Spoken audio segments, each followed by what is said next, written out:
الرجيم قال النبي صلى الله عليه وسلم فاتحة الكتاب شفاء من كل داء او كما قال عليه الصلاة والسلام. نبی مہربان صلی اللہ علیہ وسلم فرمی چې په سورۃ فاتحه شی په الحمد شریف شی د هرې بیماری شفا ده. په یو حدیث رسول الله صلی الله علیه وسلم فرمی چې شفاء من سم د زرنا شفا ده، یعنی چا زهر پړلی دی نو دیغه د پر شفا دی پر سیک دا دم کی سورۃ فاتحه نو دیغه نه دی سورۃ فاتحه شی شفا ده.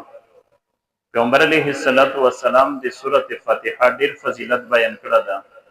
یو حدیث رسول الله صلی الله علیه وسلم فرمی اذا وضعت جنبك على فراشك چې کله ته په خپل کډ باندې سملې په خپل بسترې باندې وقرأت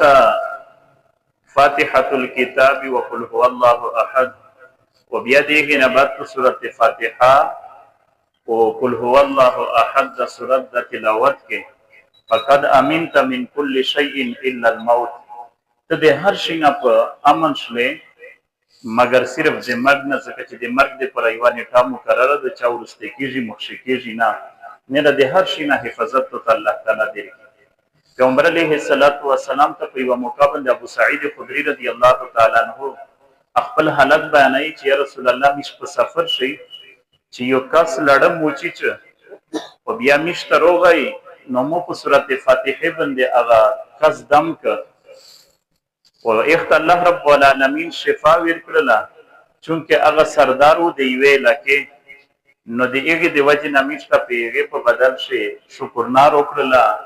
یعنی ماویزای وکړه د دم واغامی استعمال کړه نو دا جایزه ده کنه دوی. پیغمبر علیه الصلاۃ والسلام په دې باندې ډیر زیات خوشاله شه او حضرت ابو سعید خدری رضی الله تعالی عنہ ته فرمی چې کیف یدریک انها رقیه، دا ته تسرنګ پته چې په دې باندې دم کوله کیږي، یعنی مقصد دا چې په دې باندې د دم کول کړي دا شدي او چې کیما ماویزامي لود واغه د استعمال کړي دا غو شادو نو جایز ده. نو سورۃ فاتحه باندې دم کول سړی ته سر درد نه وجود شه درد بیماری دو نو لکه سرنګي چې د باطینی بیماری علاج دا او شفا دو، ظاهری بیماری په بدن شي چې کیمې دیږي په سورۃ فاتحه په وجه باندې ان شاء الله